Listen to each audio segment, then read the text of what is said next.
দেশের যে পরিস্থিতি, সাধারণ মানুষের করণীয় কি? সাধারণ মানুষের এবং যারা একটু পোলাভান টাইপের আছে সবার করণীয় হলো দাউদ আলাইহিসসালামের মতো একটা করে লোহা দিয়া বর্ম বানাইবেন, লোহার বর্ম। কেবল এই সুতার কাপড়ের ড্রেস পরাই কেবল সুন্নত, লোহা দিয়ে তৈরি ড্রেস পরাও সুন্নত।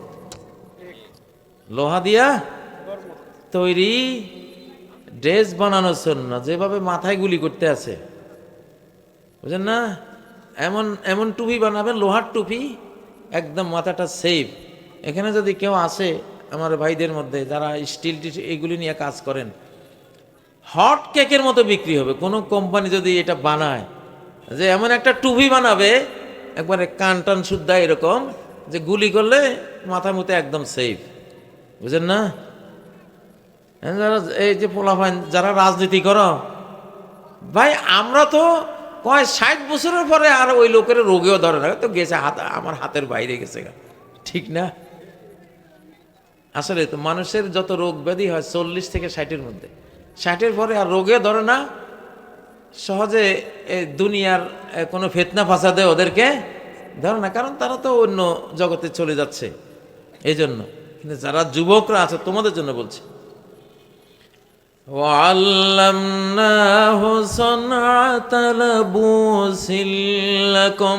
ও মানুষেরা, তোমাদেরকে যুদ্ধের হাতিয়ার, তীর, তরবারি, গুলি এগুলি থেকে বাঁচার জন্য আমি দাউদকে লোহার সাজোয়া, লোহার বর্ম তৈরির তালিম দিয়েছিলাম। বাংলাদেশে এটার এখন দরকার আছে না? নেই? স্বাধীন দেশপ্রেমিক, দেশ রক্ষা করতে হবে, দেশকে স্বাধীন রাখতে হবে, এটা আমাদের যুদ্ধ, বাস আর কোনো যুদ্ধ নাই, ঠিক না? দেশের স্বাধীনতা, সার্বভৌমত্ব, নিরাপত্তা রক্ষার জন্য লড়াই আমরা করব। কারা কারা রাজি আছেন? নারায়ে তাকবীর, নারায়ে তাকবীর।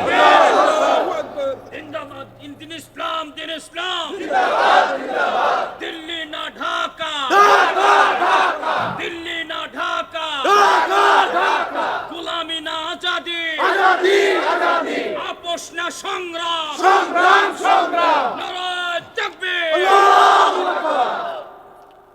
তো এইটাই হলো কথা। আমি একটা সারা বাংলাদেশে এবার মাহফিলে গিয়ে গিয়ে বায়াত নিছি যে স্বাধীনতা, সার্বভৌমত্ব, বাংলাদেশের উন্নয়ন, জাস্টিস, নিরাপত্তা এগুলোর জন্য জীবন দেব, ঠিক আছে?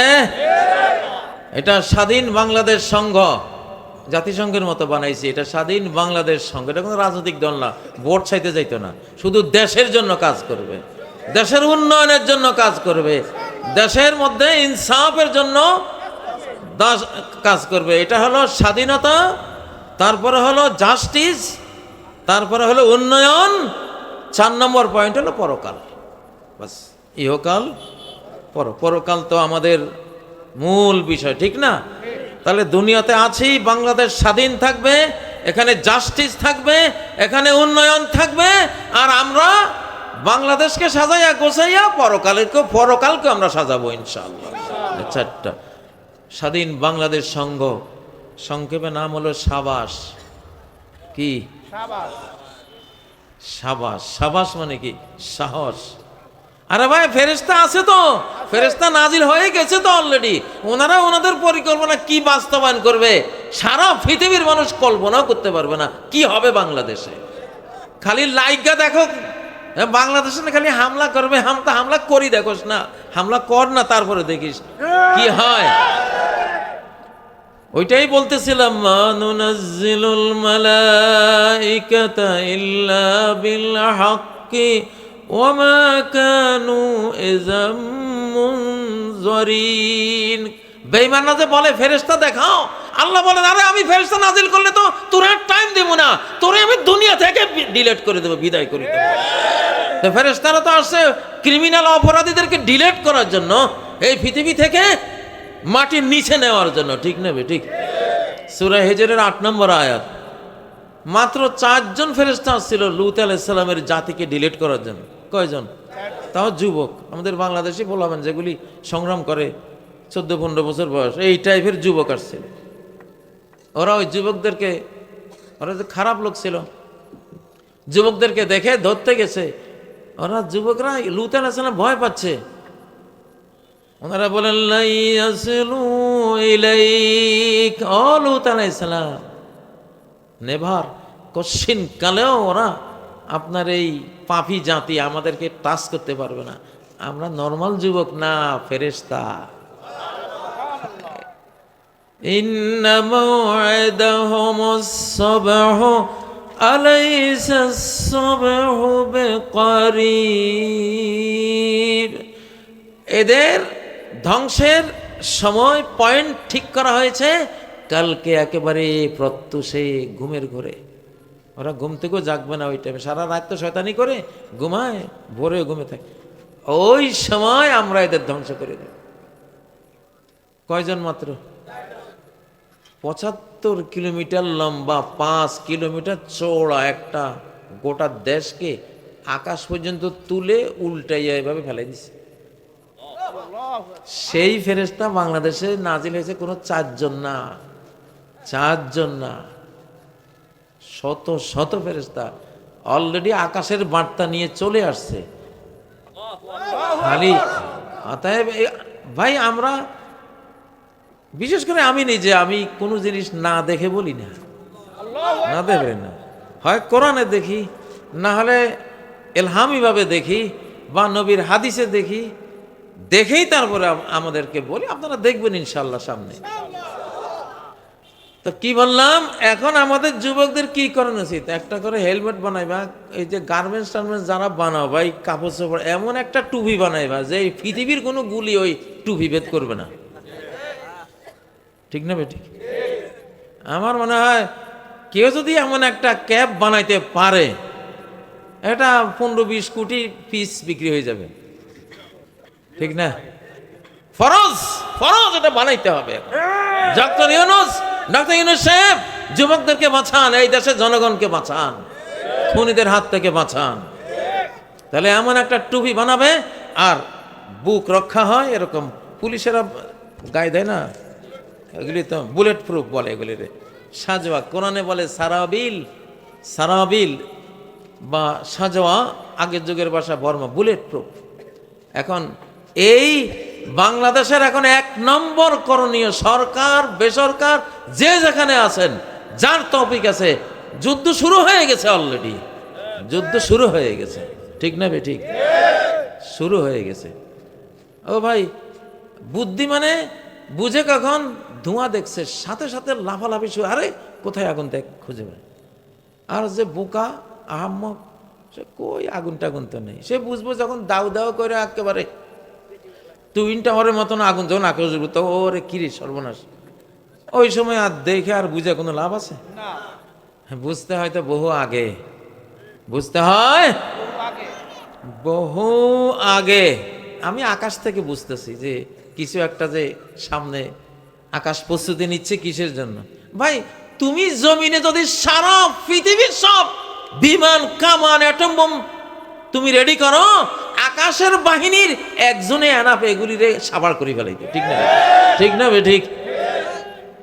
তাহলে এই টানের ভয় দেখাই লাভ নাই। আমরা এখন আকাশের দিকে তাকাই। কোন দিকে? জমিনেও আছে ইনশাল্লাহ, জমিনেও আমাদের কম নাই। ঠিক না বে? ঠিক। আর আকাশেরটা তো আছে ইনশাআল্লাহ, আকাশেরটা কারো নাই। মুসলমান ছাড়া আকাশের সাহায্য কেউ পাইব? তাহলে আল্লাহু সানাআতা লাবুসিল লাকুম, অথবা ওয়াসারাবিলা তাকিকুম বাসাকুম, এমন এমন ড্রেস বানাও, বুলেট প্রুফ বানাও, এমন বর্ম বানাও, সাজোয়া বানাও, তাকিকুম বাসাকুম, যা তোমাদেরকে তোমাদের আক্রমণ থেকে, বুলেট থেকে, আঘাত থেকে রক্ষা করবে। ঠিক না? ঠিক। কারা চান এরকম এরকম ক্যাপ, এরকম বুলেট প্রুফ ড্রেস তৈরি হোক? চান? আমাকে সমর্থন জানান আপনারা। নারায়ে তাকবীর। ডক্টর ইউনূস সাহেব দেখছেন সরকারি ভাবে বানাই দেন এগুলি, ইনশাআল্লাহ আমরা পয়সা দিয়ে কিনবো। ঠিক না? ঠিক। মিয়া বীরের মতো হাঁটি যাবো, আমার টুপি আছে, আমার ড্রেস আছে, সেফটি আছে নাকি? আল্লাহ নবীজি ওহদের দিনে ডাবল বুলেট প্রুফ পরেছেন। ডাবল কয়টা?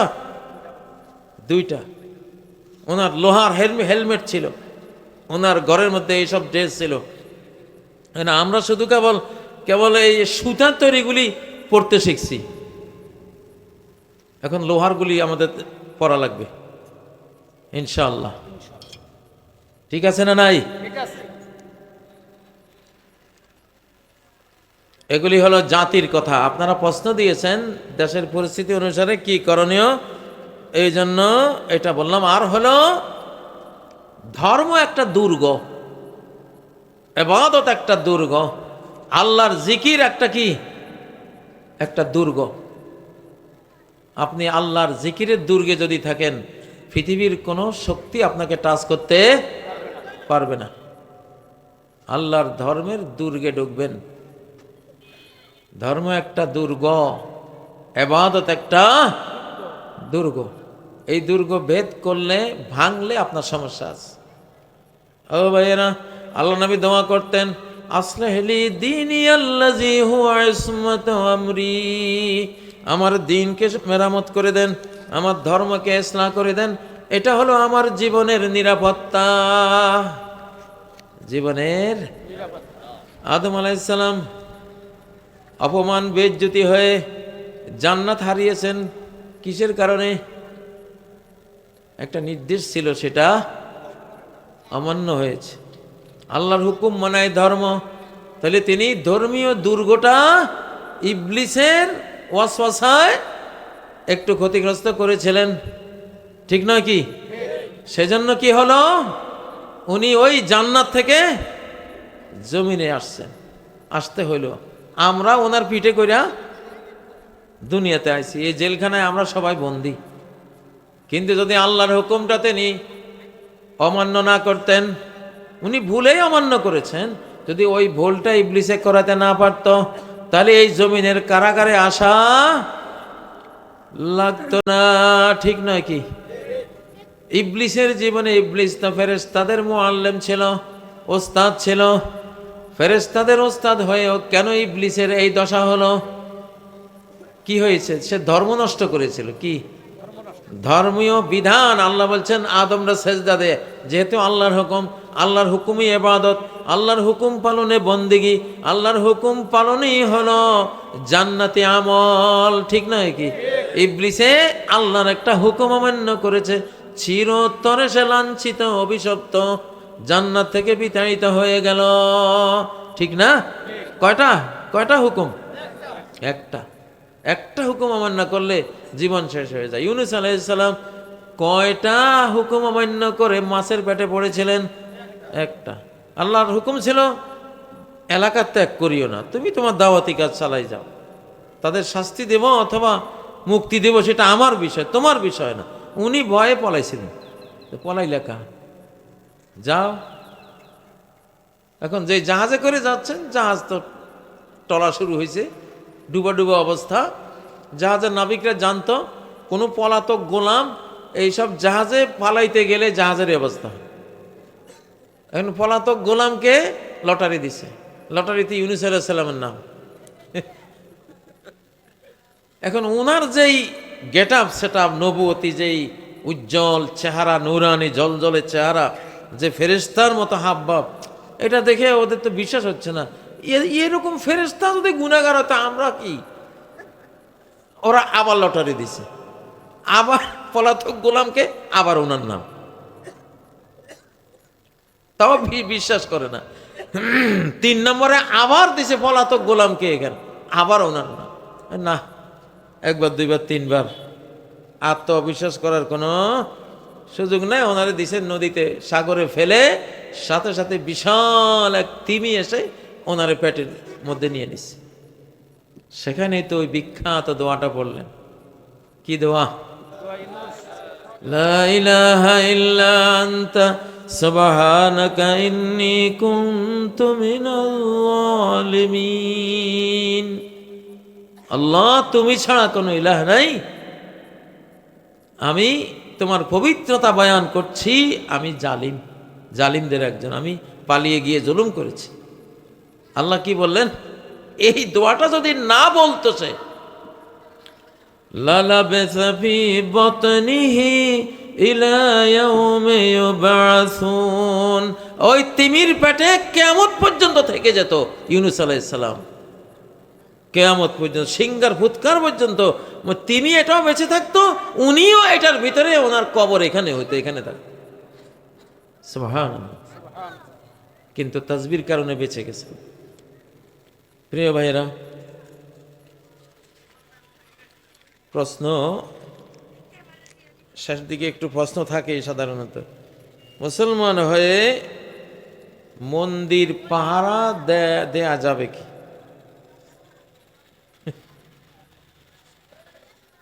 কেউ যদি মন্দির ভাঙ্গা মুসলমানদেরকে দোষ দেয় আর ষড়যন্ত্র করে,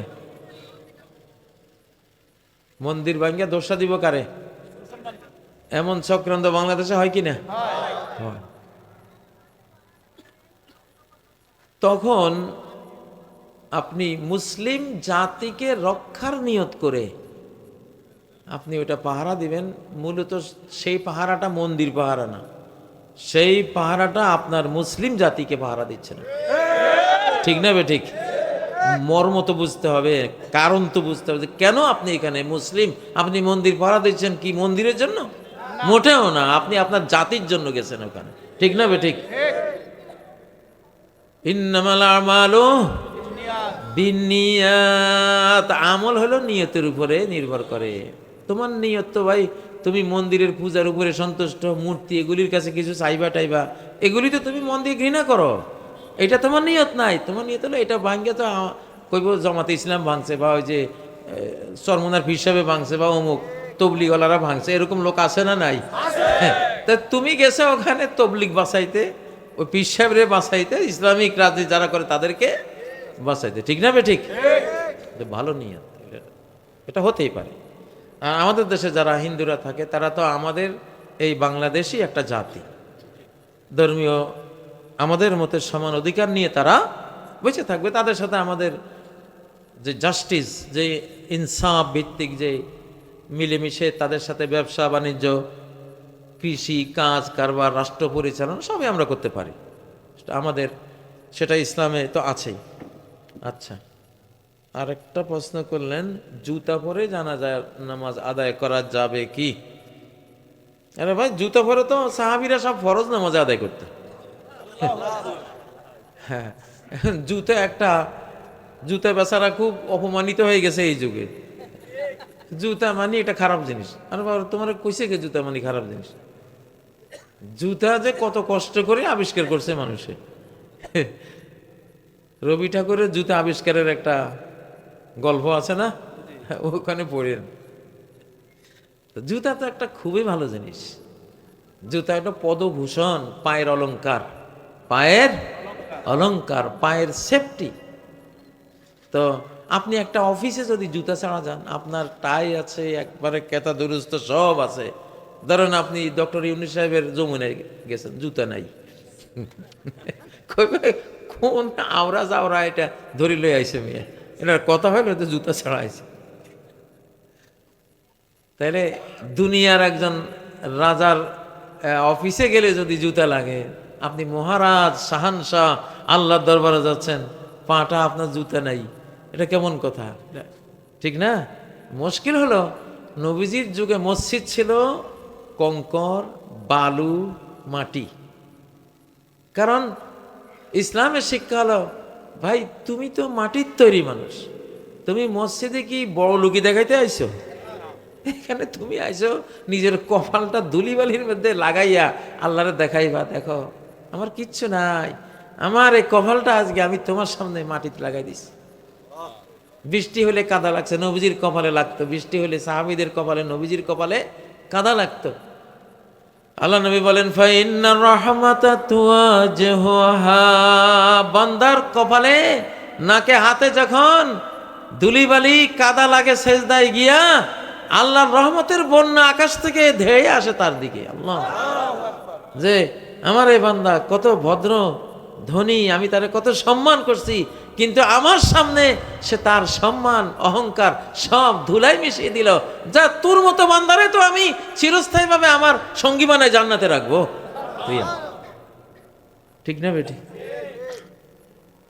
এই জন্য আল্লাহ নবীর মসজিদ ছিল কাঁচা, মুসল্লি ছিল পাকা, এমন পাকা এক এক মুসল্লির অঙ্গুলির হেলনে রোমান সাম্রাজ্য কেঁপে উঠতো, পারস্য সাম্রাজ্য হেলে উঠতো, ঠিক নয় কি? আর আমরা পাকা পাকা মসজিদে এমন কাঁচা মুসল্লি, আমাদের পাশে বসে একজনে ইয়াবা খায়, আমাকে ডরায় না, ঠিক না বেঠিক? এইসব পাকার কোনো অর্থ আছে? অর্থ নেই। যাই হোক, এখন যেহেতু ঘরবাড়ি পাকা হয়ে গেছে, মসজিদ কাঁচা থাকলে একটা অপমানিত হয় মসজিদ, সেজন্য হয়ে গেছে যেমন সুটকি তেমন বেগুন, যেমন মুসল্লি তেমন মসজিদ।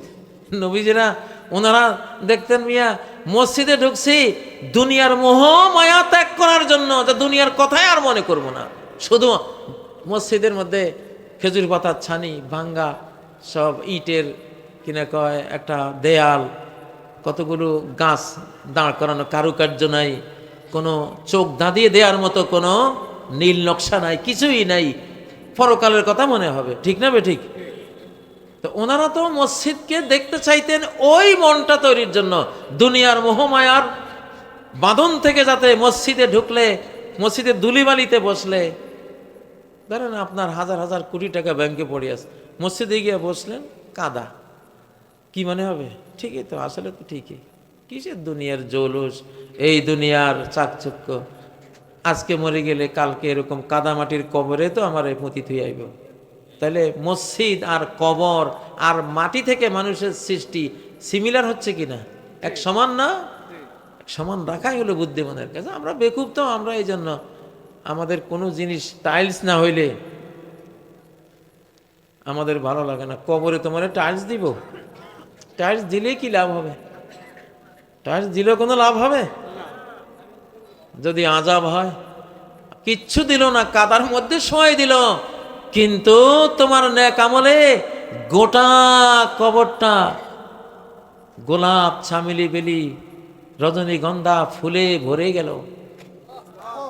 ওই যে মাঝে মধ্যে সিরিয়ার এক হাফেজে কোরআন যে মারা গেছে ছাত্র, দুই ভাই, এক ভাই রুজি করে ওই ছাত্রকে পড়াইতো, নিজের বড় ভাইকে হাফেজি পড়াইতো, হাফেজ ভাইও মারা গেছে, কিছুদিন পরে ওই ছেলে যে রুজি করে হয়তো সেও মারা গেছে। দুই ভাইয়ের কবরে একরকম দৃশ্য হয়েছে। আব্দুর রহমান আল হাফফার যিনি কবর খুঁড়তেন, তিনি ওই হাফেজের লাশটা কবরে রাখতে গিয়ে দেখেন যে 2.5 হাতের কবর, মনে হয় যেন হাজার হাজার কিলোমিটার প্রশস্ত, হাজার হাজার কিলোমিটার প্রশস্ত, আর সব বাগান আর বাগান। আল্লাহু আকবার! ওই সময় একদল অশ্বারোহী ঘোড়ায় সাওয়ার লোক এসে তার হাত থেকে লাশটা নিয়ে ফুলের ভিতরে রেখে দিল। উনি এক দৃশ্য দেখলেন। আপনার এই দুইটা ছেলের একটা দৃশ্য আমি দেখছি, যেটা জীবনে কোনো কবরে আমি দেখিনি। এরা কি করত? তো মা বললেন যে আমার ওই ছেলেটা কোরআনের হাফেজ হওয়ার জন্য মাদ্রাসায় পড়তো, হেফজে পড়তো, আর এই ছেলেটা রুজি করে তারে চালাইতো। সুবহানাল্লাহ। পরে ওই আব্দুর রহমান কবর খোঁড়ার আমল বাদ দিয়া, পেশা বাদ দিয়া, সে হাফেজ হইয়া কোরআনের ছাত্র বিশ্ববিখ্যাত আলেম হয়েছে। নাম হলো আব্দুর রহমান আল হাফফার। এই যে আজকে যে কোরআনের মাদ্রাসার মাহফিল না এটা, সুবহানাল্লাহ। কোরআন, কোরআন কি কিতাব এটা! আল্লাহ, এটা সব কিছু মিরাকল, অলৌকিক, সব কিছু কি অলৌকিক কিতাব। এই অলৌকিক কিতাব যার ঘরে যাবে তার ঘরে আর কোনো অশান্তি নেই ইনশাআল্লাহ। সব অশান্তি তার শেষ হয়ে যাবে। পরিসংখ্যানে কয় না, মানুষ কম্পিউটার সায়েন্স পড়ায়, ক্যামব্রিজ ইউনিভার্সিটিতে পড়ায়, অ্যাডেক্সেলে পড়ায়, নিউ ইয়র্ক বিশ্ববিদ্যালয়ে পড়ায়, কোটি কোটি টাকা খরচ করে নিজের ছেলে মেয়েকে পড়ায়, পড়ে টড়ে শেষ জীবনে ছেলে মেয়েটা কইল ফাদার মাদার ঝামেলা, বৃদ্ধাশ্রমে যাও। তোমার যৌবনে তুমি আনন্দ করছো, সে আনন্দের ফল আমরা হইছি, এখন আমরা আনন্দ করি লই। সি সি সি সি ওই যে ঐশী নামক একটা মেয়ে মারেও খুন করলো, বাবারেও। যদি কোরআন শিক্ষা দিত তারা, ওই মা বাবা, মারা তো দূরে থাক, মিয়া খ্যাতমত করে তো কুলাইতো না সে, ঠিক না বেটি? তো ভুল করলে তো ভুলের প্রায়শ্চিত্ত মাসুল তো দিতেই হবে। ও ভাইয়েরা, তো এখন পরিসংখ্যানে কয় কোটি কোটি টাকা খরচ করে বিজ্ঞানী বানাইলা, প্রকৌশলী বানাইলা, কত ঐতিহাসিক রাষ্ট্রবিজ্ঞানী বানাইলা, শেষ তোমার কপালে জুটলো বৃদ্ধাশ্রম। আর কয় টাকা খরচ করে হাফেজ বানায়, সারা জীবন পোষে মাকে,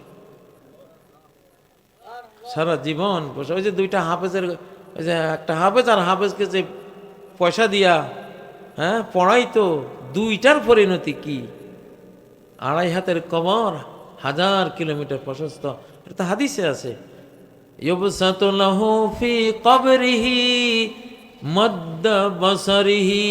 চোখ যত দূর যায় তুমি দেখবা কবর 2.5 হাত, আর ওই কোরআনওয়ালা বা নেককার ইমানদার কবরে শুয়ে দেখবে চোখ যত দূর যায় বিশাল এক সাম্রাজ্য। আল্লাহু আকবার। আল্লাহ কি না পারে, আল্লাহ কি না পারে। নবীজি যে মেরাজে গেলেন, এই সফর করে আসতে কয় বিলিয়ন ট্রিলিয়ন কত হাজার কোটি বছর লাগতো। আর নবীজি গেছেন, চলেও আসছেন, তখনও অজুর পানিটা গড়াইতেছে। যে বিছানা থেকে উঠে গেছেন, বিছানার গায়ের গরমটা এখনো রয়েছে। আল্লাহ তাআলা চাইলে সকল অসম্ভব সম্ভব করে দিতে পারেন। তো বাচ্চাগুলি রে, আরে ভাই বাচ্চাকে, বাচ্চার সংজ্ঞা দেই। ধরেন একজনের বয়স 5 বছরের বাচ্চা, আরেকজনের বয়স 50 বছর। 5 বছরেরটা কোরআন পারে না, 50 বছরেরটা কোরআন পারে না, দুইটাই বাচ্চা।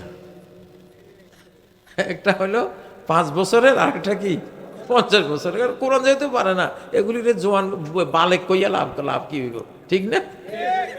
এটা বুড়া হইয়াও বুড়া হইতে পারে নাই, বুদ্ধিমান হইতে পারে নাই। এই অবস্থায় বললে আবু জাহেলের মতো। আবু জাহেল হয়েছে কেন?